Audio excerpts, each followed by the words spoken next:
Welcome back into the Chris Mathis podcast. Didn't mean to play that video so early, but talking with Pat Donovan here on Talk to Him Tuesday, host of the Pat and Aaron Show at 95.3 WDAE. First and foremost, Talk to Him Tuesday brought to you by Information on Demand, pre-employment screening services offering fast, accurate, affordable background screening services. Whether you need criminal background checks, drug screenings, E-Verify, academic accreditations, or other screening services, they've got you covered. You can rest easy knowing a highly trained search team will get you the information you need in just 8 hours or less. As Spencer always says, just one night's sleep or less. Information on Demand. They're fast, they're accurate, and affordable pre-employment background screening services. Give them a call today, 855-914-4636, or visit informationondemand.net. And again, right here, Talk to Him Tuesday on TCMPOD, joined by my friend, host of the Pat and Aaron Show at 95.3 WDAE, Pat Donovan, of course, co-host Spencer Mathis in with us today as well. Pat, how's everything going down there in Tampa and with your job there as host of the Pat and Aaron Show? It's going well. By the way, you're better at the live read than I am. You guys didn't do a background check on me before the show, did you? We tried to do a little bit of research, but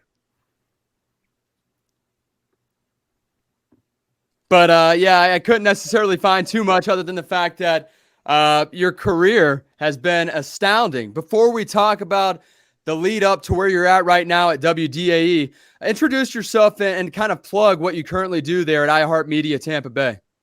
Yeah, so my name is Pat Donovan. My show is, or our show is the Pat and Aaron Show, along with my co-host Aaron Jacobson. We're on noon to 3 every day.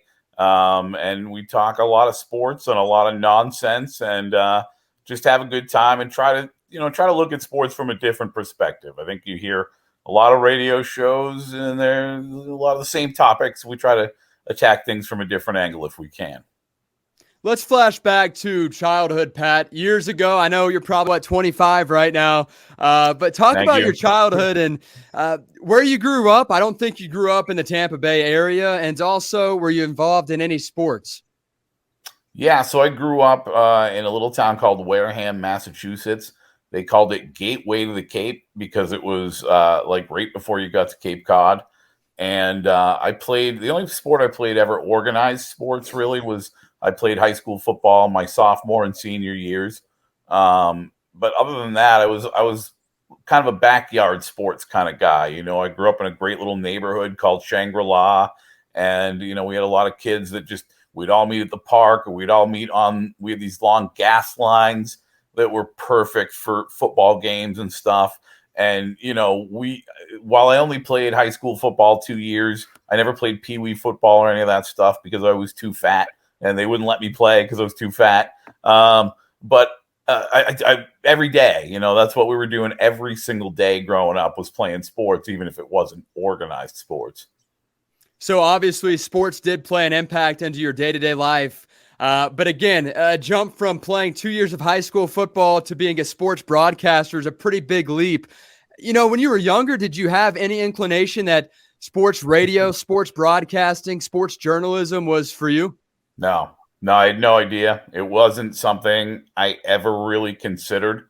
It wasn't, sports talk radio didn't get really big until I was in my late teenage years and in my 20s. So it wasn't something that was really put in front of me. And while I watched sports on TV, I guess I never even considered the avenue of being a play-by-play guy or something like that. And so it wasn't something that was really ever on my radar. And I've done, a handful of times I've gone and spoken at schools for the Great American Teach-In. And one of the reasons I love to do that is, as a young kid who was just eaten up with sports, it was all I did. And if it wasn't what I was doing, it was what I was watching. If it wasn't what I was watching, it was the video games I was playing. In some capacity, it was about sports. And it never even dawned on me as an opportunity or a path for me really at all. So that's why I love, like I said, speaking in front of kids, because I love opening up that avenue for them, or that thought process of, hey, I love sports. I'd love to make it a part of my day-to-day life. Maybe I'm not the athlete that's going to allow me to do that in that direction, but this is another direction that can allow you to be around sports your whole life. And I know for me, it's been incredibly rewarding. Yeah, no doubt. Again, talking with Pat Donovan, host of the Pat and Aaron Show at 95.3 WDAE, iHeartMedia, Tampa Bay. Now, Pat, what was your ultimate career goal before you decided that sports radio was for you? Or we could also talk about when you did decide that sports radio was for you. What was your career goal? I was actually telling this story earlier to my friend Rock Riley. I'm going to be on his podcast next week talking about a lot of the same stuff. And I didn't have real career goals, to be 100% honest with you, when I was younger. I kind of was a knucklehead for a long time. And when I started dating my wife at 23, we were kind of hanging out one night. She's like, well, what's your plan? And I thought, I don't know, maybe steak and chicken broccoli Alfredo that this place Pizza Boy makes sounds delicious. And she's like, no. I'm talking about dinner tonight, dummy. What is your plan? And I'm like, I'm supposed to have a plan?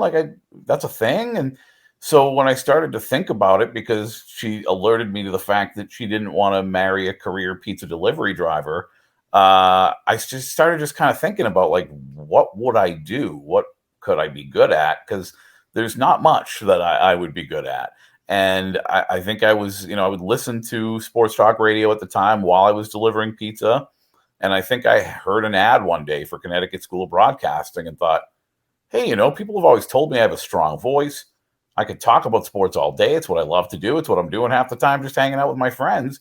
And I decided to look into it. And I decided it was definitely for me. Yeah, again, before we talk more about your broadcasting career, the start of it at Connecticut School of Broadcasting, you talked about the fact that you were listening to sports talk radio at all times while you're delivering pizza before you started this career of yours. Who was your broadcasting idol that you looked at and said, hey, I want to idolize that guy. I kind of want to follow his routine. I want to do what that guy does. It's interesting because without really thinking about it, like our first day of broadcasting school, they said, if you could do anything in this business, who do you want to be? And I just kind of blurted out John Madden because of the way John Madden made me feel about football and how much I loved football. And, he's just a guy that I love. But as I learned about broadcasting and really thought about it, and you know this, Chris, as much as I love John Madden and anybody else might love John Madden, I really didn't want to be John Madden because he was a color commentator, right? And I want to be like you do. I want to be a play-by-play guy. But there were there weren't so much guys, in sports talk radio even really that I looked at and thought that makes me want to be a broadcaster. A couple of the guys that did, I think, John Facenda from NFL Films. Anytime I watch some of the old NFL film stuff with John Facenda, I absolutely love that. I remember telling Todd Callis when I met Todd Callis that his father, Harry Callis, I could listen to him read a box of cereal because it's just, he was that good, right? Getting to interview Dick Vitale and the videos on YouTube. If you search Dick Vitale, Pat Donovan, it's actually on Dick Vitale's YouTube page. But I got to interview him on camera very early on in my career at WDAE and tell him about how he was one of the men who did make me want to get into sports broadcasting. That level of passion that a guy like Dick Vitale has for college basketball, that's what made me love sports, and that's what made me want to follow in those footsteps. Again, you went off to the Connecticut School of Broadcasting, graduated in 2004, as far as I could tell, and the rest is history. Of course, you started off your broadcasting career and had your opportunity with your first gig at WEEI as an intern, and then followed with 3 years spent at ESPN 1470, nearly 3 years. I think it was 2 years, 10 months. And I interned there as well. Wow. Okay. Yeah. So great. So you start off your career nearly three and a half years of being an intern in this business. So talk about your career start and kind of how you were able to stay patient while also growing and continuing to learn to know that, hey, this is for me. It's just going to take time and the opportunity will be there when it's ready. Yeah, it was interesting. Almost as soon as I started school, WEI, which was an AM station out of Boston, they had an internship opportunity because they had just purchased an FM signal out of Providence, Rhode Island. So I got an opportunity to be an intern for the Providence branch, which was good because I got an opportunity to intern immediately while I was in school. It was bad because all that it was a simulcast of the AM station in Boston. So I didn't actually work around any of the talent or any of the producers or any of the people that were actually making the live radio on a day-to-day basis. I got to write a little bit of copy for a couple of promos, and I got to go to events and hand out T-shirts. So I really didn't learn a whole lot about day-to-day radio. And that's why I kind of knew or thought I probably needed to get another internship when I came to Tampa. So I interned for a handful of months at WEI, got to speak to some people there, was basically told if I wanted to be on a microphone that I wasn't starting in Boston. So that's when I started to look around. And then when I got to Tampa, I interned for ESPN 1470, the first station where I started out. I interned there for, I want to say, probably almost 10 months or something like that before I actually became an employee. Yeah, Pat, finally, nice to meet you. Finally, I didn't get to meet you in 2020 due to the COVID year whenever Chris came to visit you guys at WDAE. But my first question is, after finishing with broadcasting school, what was your most desired place like for your career path? Like, for example, Chris, of course, wants to be in Tampa. Where was your number one destination right after you graduated? I don't know that I had one. I don't know that I had, a plan as far as where I wanted to go. I wasn't ever a huge Boston sports fan, even though I grew up in the area. I was a fan of the New York Mets and the New York Giants and some other teams that it didn't really make sense, but it's a long story. We won't get into all that. But I didn't necessarily have a plan as far as a market that I saw as where I wanted to get to. I guess, like anything else, you want to be as good as you can and be in as big of a market as you can. Originally, that was the plan. When I came to Florida, my idea was not to stay in Tampa Bay, which it is today. I'd love to stay here for the rest of my career. Didn't think I would when I got here. So my first thought process was just get on the radio, get an opportunity. And when I was told basically that, hey, it's not happening here because this is Boston and it's one of the top media markets in the world, let alone the country. And at the time, WEI was the number one ranked radio station, sports talk radio station in the country because it was the only one in Boston. So, and Boston was going through a ton of success. So that was the top sports talk radio station really in the entire country. I wasn't going to get an opportunity realistically there to be near a microphone anytime soon. So then I just kind of started looking around. My mom was buying some property near the Tampa Bay area where I was going to be able to stay for a while a house was being built on the property. And we just kind of said, screw it, let's give it a shot. And it worked out all right. I've fallen in love with this city, and it's where I want to spend the rest of my career if I can. Again, talking with Pat Donovan of WDAE in Tampa, Florida. Again, follow him on Twitter at Pat Donovan Twitter or at Pat Donovan Radio. You can see it right there on your screen if you're watching this on Spotify and or YouTube. I know some of you are tuned into Apple Podcast. Go ahead and dump that. Check out Spotify and YouTube to watch this video and see a guy here that's done a lot of great things in his career. But starting off with 2012 and your opportunity at WDAE, what was your expectation early? Again, it was another internship, I believe, as you said, and maybe not necessarily, no, not an internship. Talk about the start at WDAE. Yeah, interned at 1470 there, and then was an employee there for a couple of years. So at that point, I was like, that's no more internships from there. But listen, I interviewed originally for a full-time opportunity at WDAE that went to someone else, but they did hire me on as the weekend board op, and that was my job for the first couple of years there.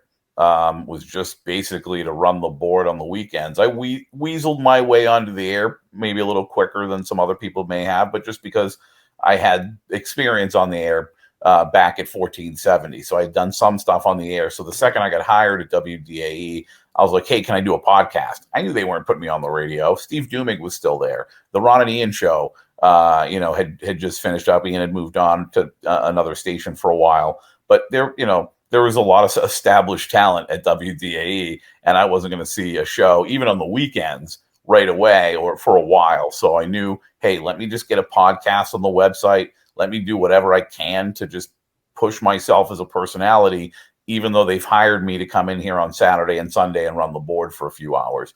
And that's how it started out. And I knew my expectations were that that's how it could be for quite a while. And thank God that was my expectation, because I was part-time for, almost 7 years at WDAE.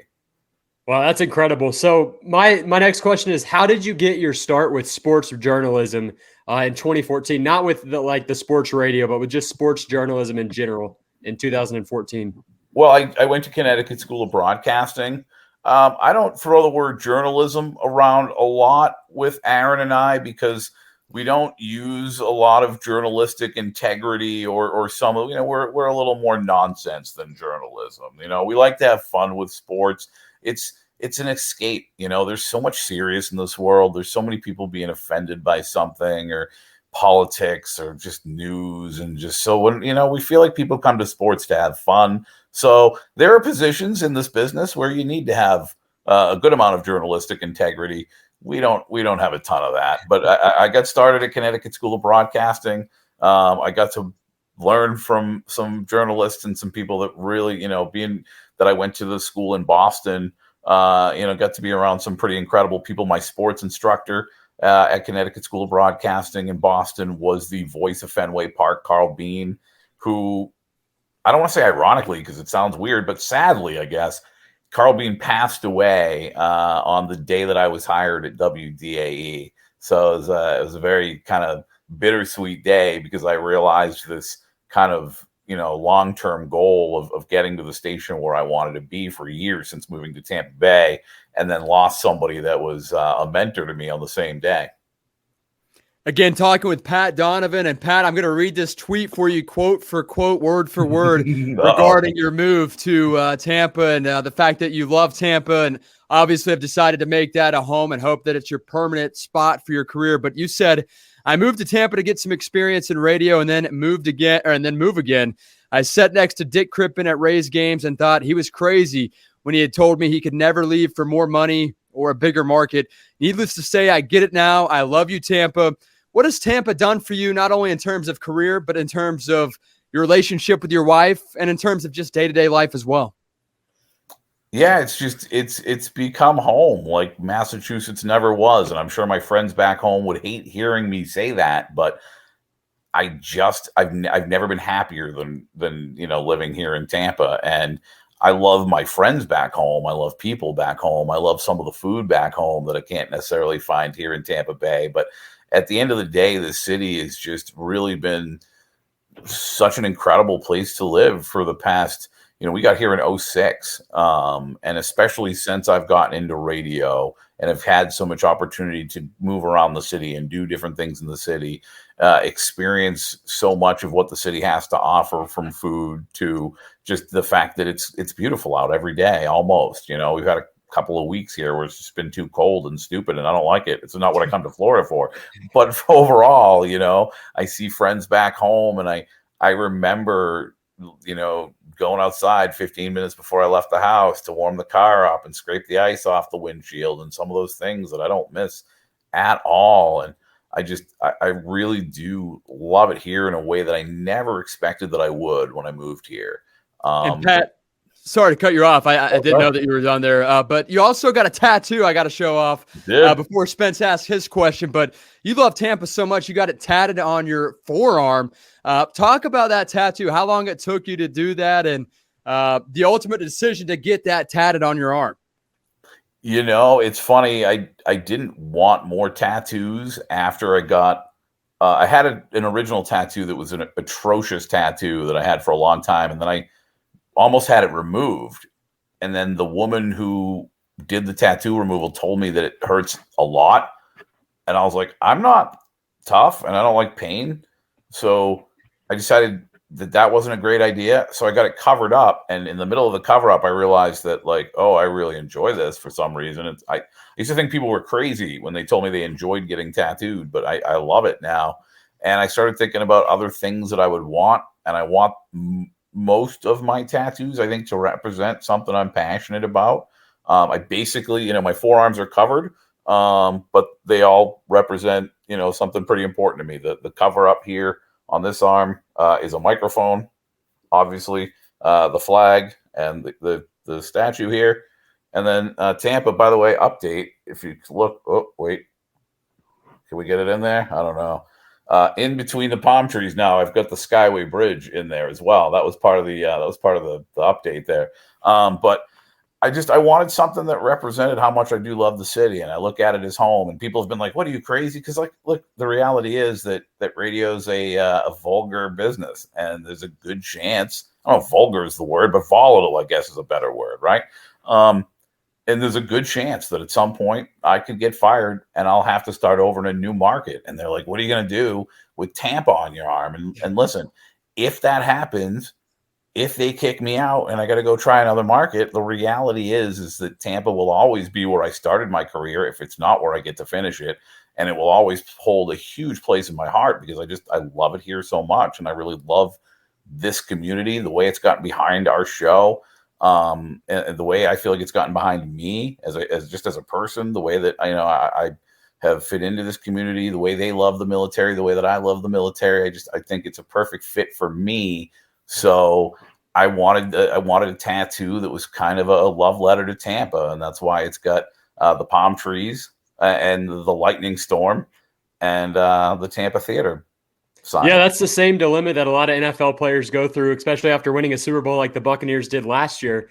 But you and Aaron Jacobson have been doing your weekly sports talk show for just over 3 years now. Like at the end of 2018, you guys started. What has been the best part of doing the show weekly, and what has been like the most challenging? And it could even be in terms of Aaron Jacobson. Yeah, you can tell you listen by that comment because he is challenging sometimes. But look, we're like brothers. We love each other. We want to kill each other sometimes. But even though I'm like 13 years his senior, and I had a few years in the game when it comes to radio, and we started working together. Even though I had that experience on him, he's made me better every bit as much as I've made him better. And I mentioned I was talking to Rock Riley about some of this stuff earlier today, and we're both extremely confident in what we do and competent with what we do, and we know that. And I think there could be a very good Pat Donovan show. There could be a very good Aaron Jacobson show.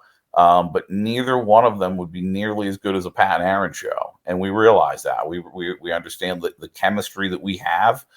We think it's unique and it's special, and a lot because people tell us that constantly. And you can't hear it that often and not recognize that we're doing something right together. And that's probably been the best part of the show, is just the way that, we've grown as a combo, the way that, our audience, the Goon Squad, has grown and gotten behind us in a way that you never even think about before you start doing something like this. And it's been so much fun. And as far as challenging, there are challenges with anything. But at the end of the day, we get to hang out and talk about sports every day. And there's some people working really hard all around us, inside of our building, outside of our building, inside of our business, outside of our business. I feel so fortunate that, the hardest part of my day sometimes is just thinking of enough topics when there's not a ton going on. And like, if that's the worst it gets, if that's the biggest challenge, I got it pretty good, man. Pat, plug your social media accounts right now. We know the Twitter at Pat Donovan Radio. You guys also have a Twitter account for your show that airs daily on 95.3 WDAE as well. Yeah, at Pat Donovan Radio, Instagram and Twitter. Same thing with at Pat and Aaron Show, Instagram and Twitter. We're on Facebook as well. We're probably a little less active on there. We'll throw some blogs up and stuff. But, if it comes to like communication, this, Chris, if it comes to like, getting a response from us, Twitter's, at least with me, Twitter's probably the best way. But we're semi-active on the socials, and always trying to push the product out there and get people to listen and become goons. Yeah, absolutely. Twitter's the way that you and I first connected, going on 5 years ago, in which I reached out for some advice. And you've been a friend and obviously a mentor as well. And you're the one that told me, hey, you need to start a podcast. And I waited a year longer than I hoped, but I did. Here we are, and having you on the podcast. So it truly is a pleasure to have you here on the show, Pat. And I also want to talk about how radio kind of changed back in 2020. That was a weird transition there, but in 2020, COVID impacted everybody in one way or another, whether it was yourself getting sick or a family member getting sick, even passing away, day-to-day life at work changing with requirements, face mask requirements. It even impacted radio as well. And you guys spent some time out of Aaron's condo recording your guys' show. So number one, whose idea was that? And number two, what was that experience like to have to go to someone's condo, record the show, and it be live radio? Yeah, it was interesting. We made it fun. It was one of those things. And as far as whose idea it was, I don't remember exactly how it came down, but it was at a point where all of the talent for iHeartRadio, at least in Tampa, and I think for most of the country, were working at home in some capacity, whether that would be co-hosts together in one person's home as we did it at Aaron's loft. And there was only so much equipment to go around, for instance. Not every single host could have a setup in their home to do it from home. Aaron being part of the morning show on WFLA as well, it kind of made more sense to do it his place. Also, Aaron just lives by himself in his loft, whereas I've got a wife and we had 3 dogs. We now have 2 dogs, but we had 3 dogs that could start barking like lunatics at any moment.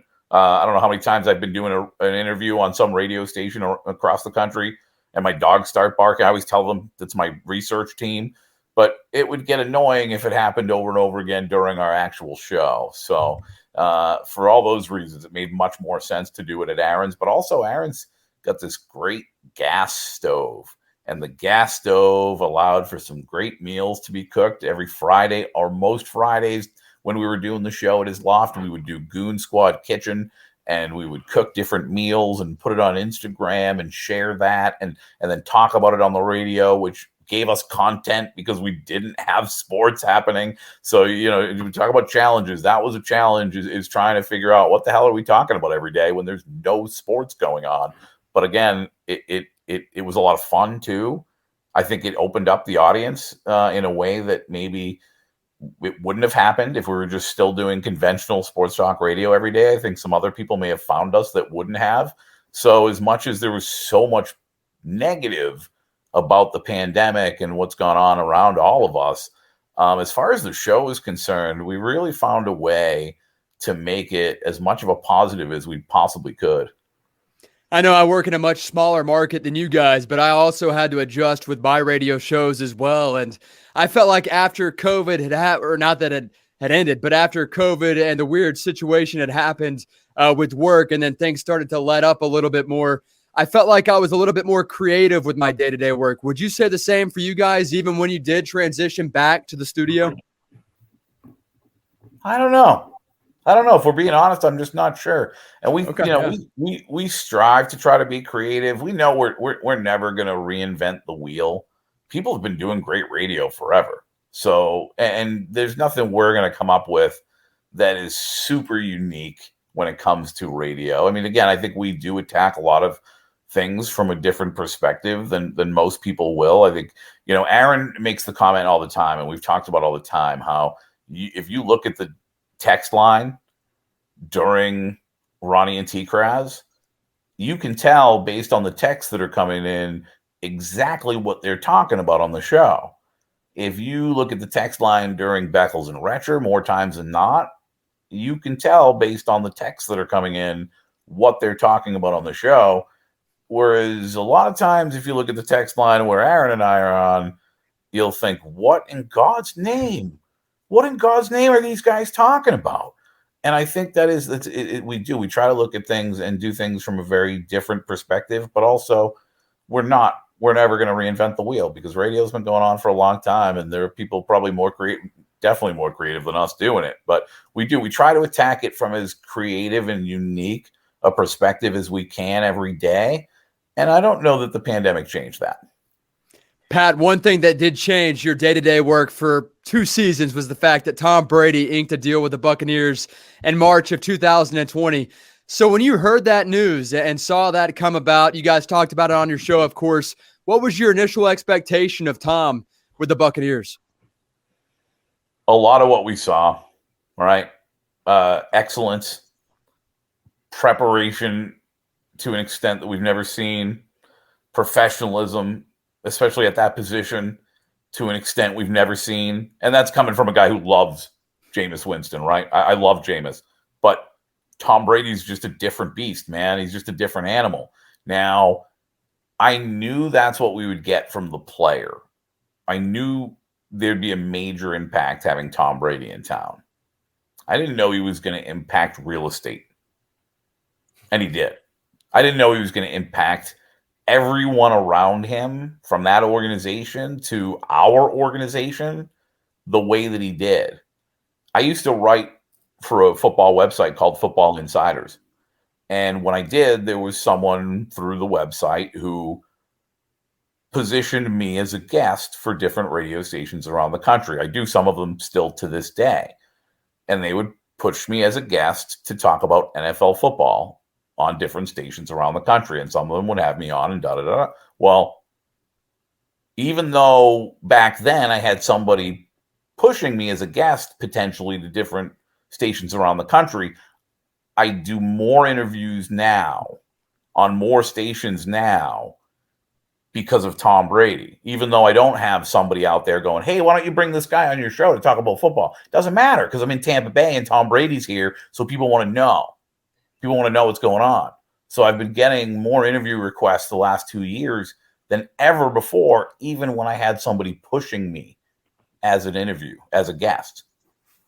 You also got to speak with Tom Brady post-game, and here's an example of that. I'm going to play this video right quick of you asking Tom the question that everybody wanted to know.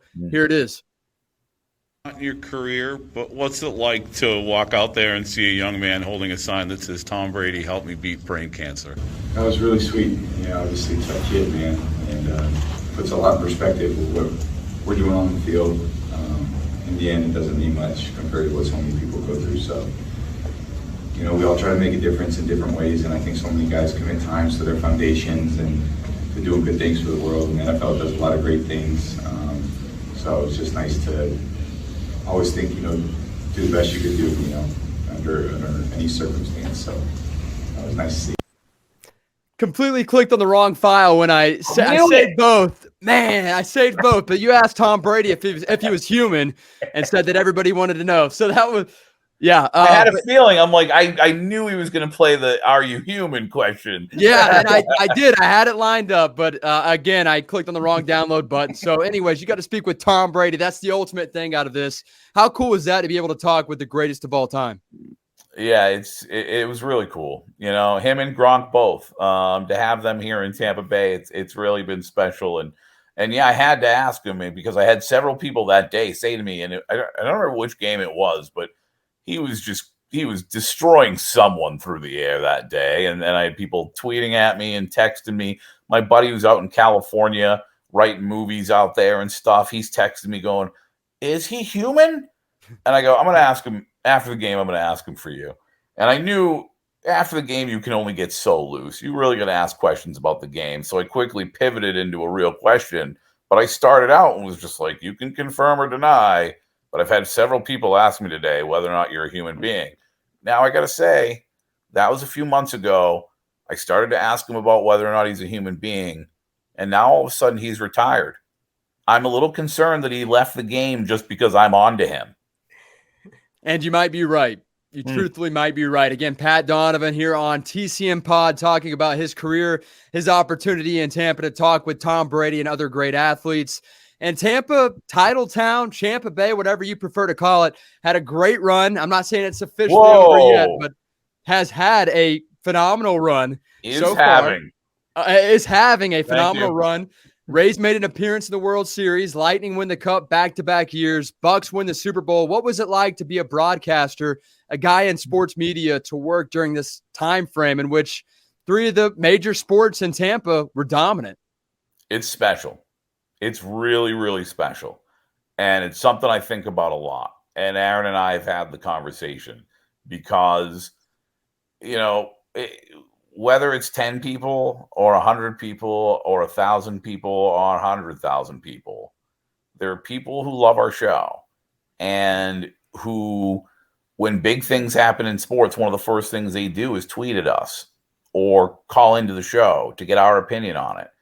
And it just dawned on me that, again, whether it's 10 people or 100 people or 100,000 people, there are people who part of this special moment in Tampa Bay sports is our show. Living and reliving some of these moments with us is going to be part of their memory of this moment. And calling people's bosses and asking them on the radio if they could have the day off so they could go to the Bucs Super Bowl parade. There's only a handful of those people that are going to remember that these two idiots on the radio called their boss so that they could have the day off to go to the Bucs Super Bowl championship parade. But man, for those handful of people, will always be part of this memory for them. And that to me is so insane to think about. That somebody's, because I know how much sports mean to me, and I know how much these moments mean to me, and to think that Aaron and I are any little part of that moment for some Tampa Bay fans is just so incredibly rewarding. It's hard to put into words sometimes. Yeah, so staying on track with the Tampa Bay Buccaneers, we've obviously, Brady has retired, so we've lost Brady. Who is your ideal quarterback for 2023 season? I mean, Tom Brady. Tom Brady? I know it won't be him. But no, seriously, I'll say this. I don't think it's a reality, but if you could go out and get Russell Wilson, I think it would be fantastic. I will tell you that John Mamola told us when he tried to get Russell Wilson on one of our shows on the station that his people kind of like, oh, the Bucs. Like he said, we're the Bucs flagship, and they kind of perked up a little bit. So I'm not saying, I'm just saying, who knows? But I think Russell Wilson would be fantastic. You know, if the Raiders were to land a Russell Wilson or an Aaron Rodgers, I wouldn't mind seeing Derek Carr traded to the Tampa Bay Buccaneers. You know, there's a lot of quarterbacks that people are talking about, like Jimmy Garoppolo, who I just don't think makes sense in this offense. So I love the idea of a Derek Carr or Russell Wilson. I'd be very surprised if we end up that fortunate. Yeah, there's absolutely no way we end up with Jimmy Garoppolo. And if Bruce Arians is still staying in Tampa with his offense, I mean, he's no risk it or biscuit type of coach here. And with Jimmy Garoppolo, he's kind of a one-read guy, honestly. He's a game manager that makes bad decisions at the end of games. But you were obviously a part of Radio Row this season, kind of remotely.